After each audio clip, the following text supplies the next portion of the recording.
Good Shabbos. This week's portion is Pekude, the last portion in the book of Shemos. But again, instead of speaking about the Parsha, I'd like to speak about current events and the upcoming holiday of Purim. This week, I'd like to focus on the character of Esther, the real hero of the story of Purim.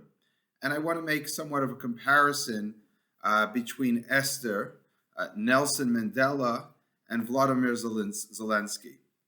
And I'd like to attribute a character trait to them which you might not normally associate with them. Let's start with Esther. I believe that Esther is, in a sense, a classical anav or anava, a humble person. She has humility. And you might ask, what kind of humility does she have? She doesn't seem to show any humility in the story. But I think it's important to define humility, as I believe I've done other times.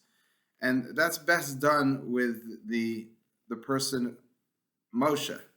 Moshe, the Torah tells us, attests to us, V'ish Moshe anav ma'od mikol adam asher al pnei hadama. The man Moshe was the most humble person on the face of the earth. And why do they say that? Simply, that's God speaking on behalf of Moshe. And the Talmud tells us, well, when Moshe was confronted by the people, he said about him and his brother Aaron, "V'nachnu ma'aki solinu aleinu." What are we that you're complaining to us? You should complain to God. In other words, we're nothing. We're not important. So he's saying, I'm like a nothing. And the Talmud actually says this is greater than Avram. Avram says, Anochi Afer ve'efer. He stands before God. He says, I am but dust and ashes. And Moshe says, I'm not even dust and ashes. I'm nothing.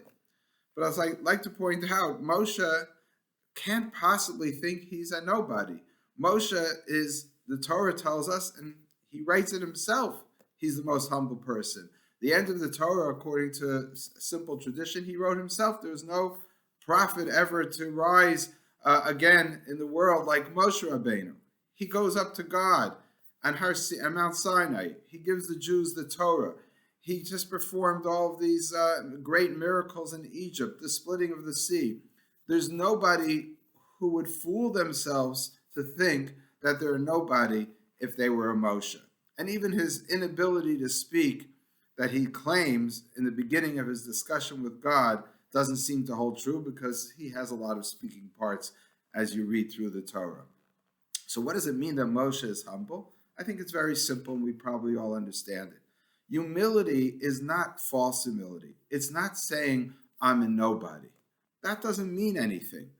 My father used to always tell the Hasidic story actually not a Hasidic story, a Musar story of people who studied ethics, and they were used to saying, "Ich bin a garnish," I'm a nobody, and that's the focus of their building characters was to downplay themselves and say, I'm a nobody. And one day, a fellow walks into the back of the shul, and they hear him saying, I'm a nobody. Ich bin a garnish. I'm a nobody. And they all look at him and say, who do you think you are to say you're a nobody? Right? Because saying you're a nobody when you don't really mean it might look well, but it might look like you're, superficially as you're an anav, as you're humble, but it's false humility. Real humility is not thinking that you're a nobody, that you have nothing to say for yourself, that you have nothing to show for yourself, but rather an anav is somebody who knows his place in the world. He knows what his purpose is. When Moshe confronts God and he's saying, save the Jewish people after they worship the golden calf, he says, Mecheni na misifracha, erase me from your book. After God said, you know what, I'll wipe them out and make you a great nation.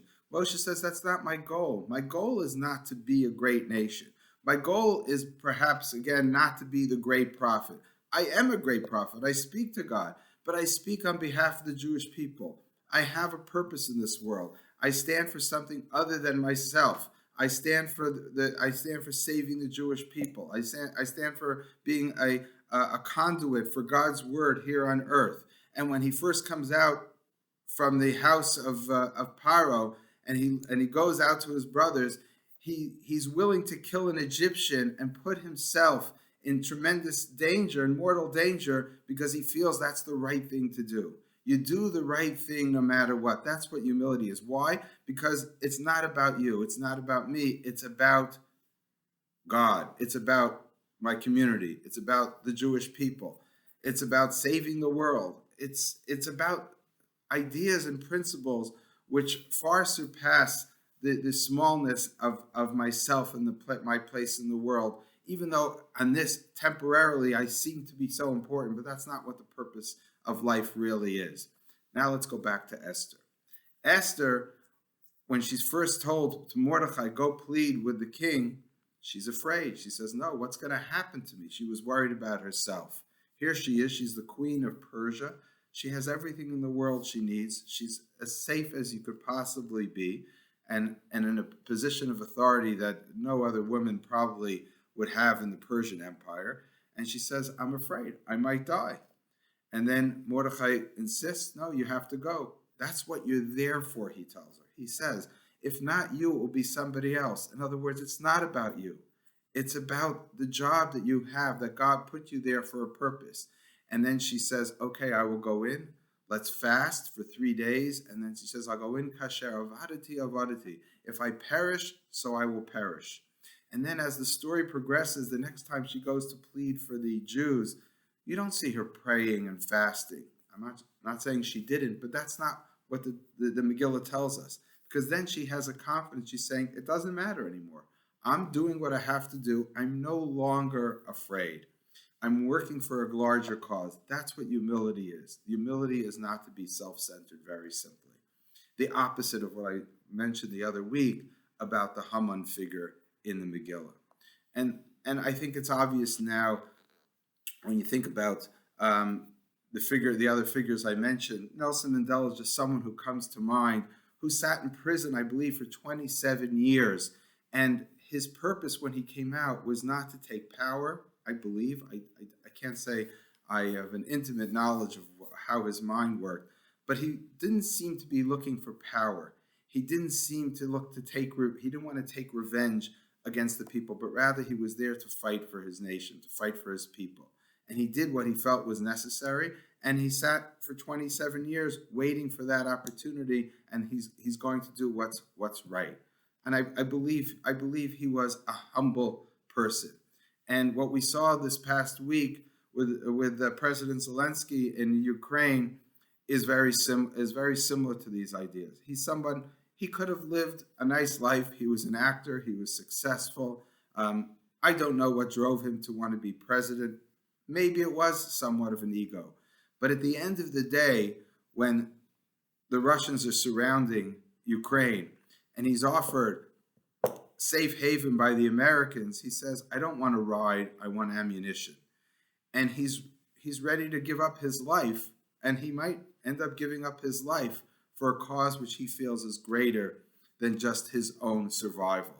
And that's humility. I don't know him well enough to know how he thinks, what he says in private, but all I know is that he's showing an amazing amount of humility, because he's saying, Anochi Afa Ve'efa, like Avram, I'm but dust and ashes. In other words, Avram also knew he was the forefather of the Jewish people. God promised him that his seed will inherit the land of Israel, right? And he has a bris, a covenant with God. But really what he's saying is, just like dust and ashes has a purpose in this world, so too do I have a purpose in this world. I'm just a cog in the wheel. Yeah, there are larger cogs and smaller cogs, but that's all I am. The real goal and the real purpose in life is to do what's right for God, what's correct in the world, how to build ethics and principles through and teaching this to my children and to my grandchildren, to carry it down for generations to come. That's what it's all about. I think that's a lesson we all simply could learn. And it's a hard one, because most of us do think of ourselves. Most of us are self-centered. When push comes to shove, many of us cower in fear or run away.